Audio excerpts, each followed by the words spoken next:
Today's program is brought to you by OTCStockShark.com. For the latest and greatest OTC and Pink Sheets information, sign up for your account at OTCStockShark.com. Thank you for tuning in to TBC Today. I'm Brandon Vincent. And I'm Angelina Soriano. For today's U.S. news, Bank of America said last week it will no longer charge overdraft fees on debit card purchases as of this summer, a move that may cost millions in fee income. The change will eliminate one of the most common overdraft charges for Bank of America customers.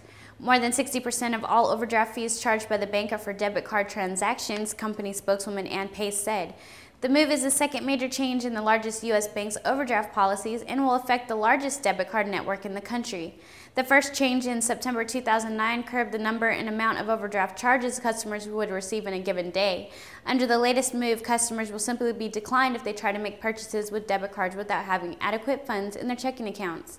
Pace said the move comes after months of customer research and consultation with consumer advocates. Customers said they would prefer to have a transaction decline than have the bank allow them to spend money that was not in their accounts. Overdraft fees have been a hot-button issue with consumers and politicians alike, with the U.S. Congress debating last fall legislation to curb such fees. The bank did not have an immediate projection for what the changes will cost the bank in fee income.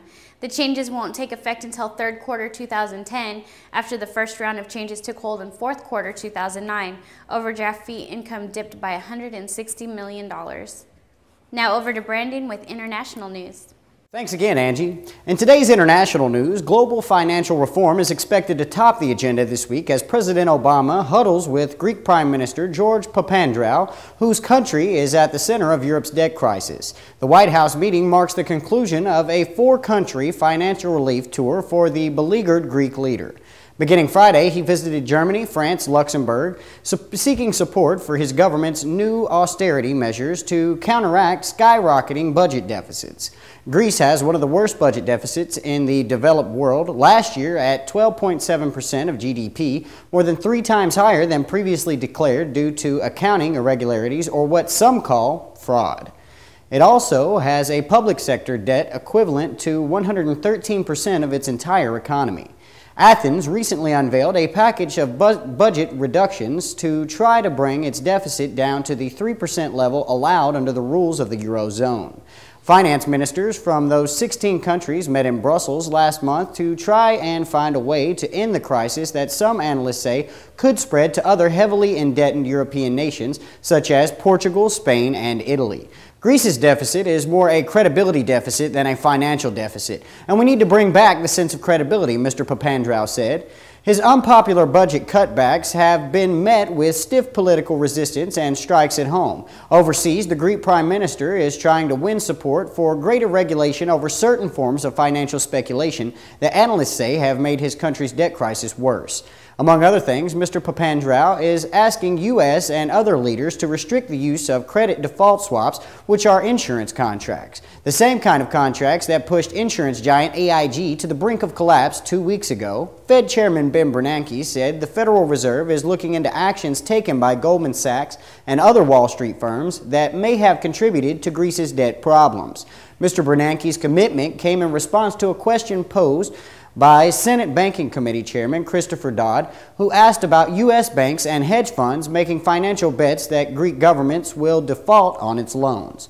Goldman Sachs and other banks have been in the news over reports that they secretly helped raise $1 billion in credit for Greece in a way that was off the balance sheet, and that they helped hide the country's debt woes from European Union regulators. The New York Times reported recently that some of these same banks also were making side bets that Greece would default on loans it owes American banks and hedge funds.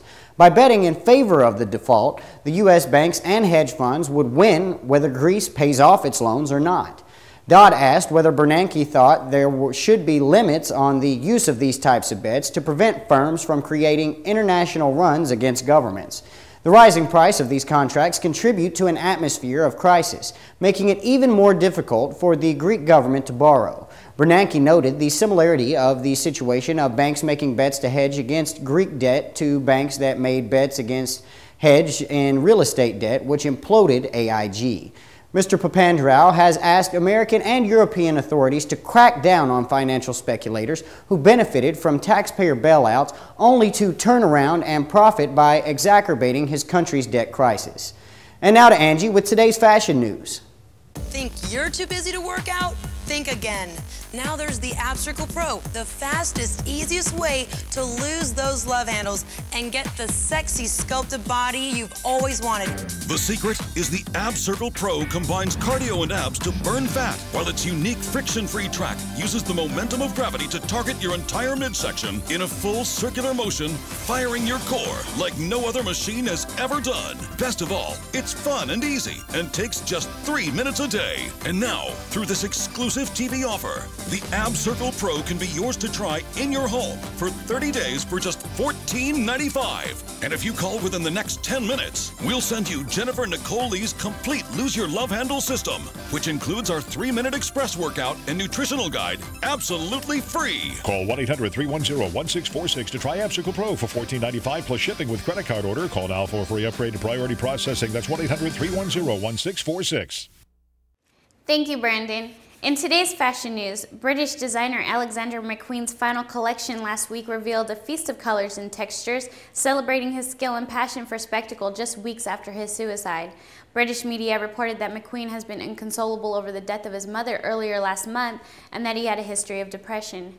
His creations in this collection, however, showed the other side of his personality, joyful and life-embracing. A golden feather coat fanned out into a soft pleated white skirt, a long red gown was embellished with thousands of gold discs that rustled eerily with every step, while a black embroidered Venetian cape evoked cloak and dagger mystery. Inspired by the old masters of painting, fabric was drawn back to reveal gold embroidery, a feather skirt, or a glimpse of flesh. Long floating gowns traced the soft sweetness of a Botticelli Venus. Each piece is unique, as was he. McQueen's fashion house said in a statement released with the collection, known as the Rebel of Fashion. McQueen shot to fame with provocative ideas such as low-cut bumpster trousers, but his later work was dazzling and bewitching rather than shocking. Over the past weeks, retailers have reported booming sales of his clothes and accessories. The autumn collection was almost ready when McQueen took his own life.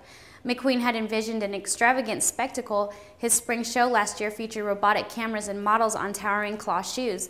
However, after his suicide in London in February, the fashion house chose a small, subdued setting in a discreet villa. In today's entertainment news, Corey Haim collapsed in the bedroom of his mother's apartment and 4 prescription bottles were found nearby. Corey had been sick the last couple of days with flu-like symptoms. The medications recovered, however, were not related to his illness.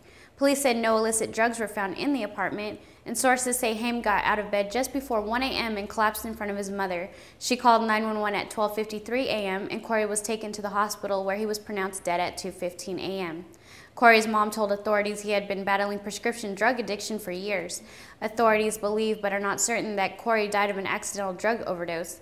The LAPD has wrapped up their preliminary investigation, and it's now in the coroner's hands.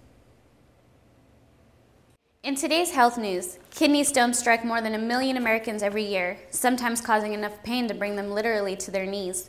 Along with medication to discourage the formation of kidney stones, sufferers are often encouraged to make dietary changes, among them drinking more citrus juices.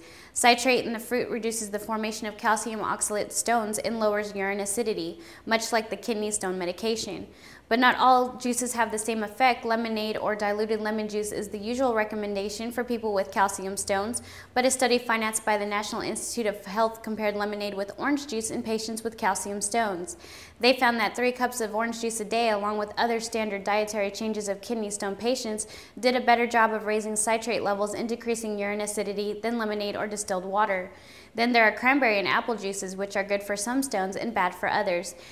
They raise the recurrence risk of calcium stones, but help prevent a far less common subset risk of kidney stones called bruchite. Grapefruit juice raises the risk across the board. One large study in the Annals of Internal Medicine found that a daily cup of grapefruit juice raised the risk of stone formation as much as 44%. The bottom line is some fruit juices protect against kidney stones, and others raise the risk of recurrence. Thank you for tuning in to TBC Today. I'm Brandon Vincent. And I'm Angelina Soriano.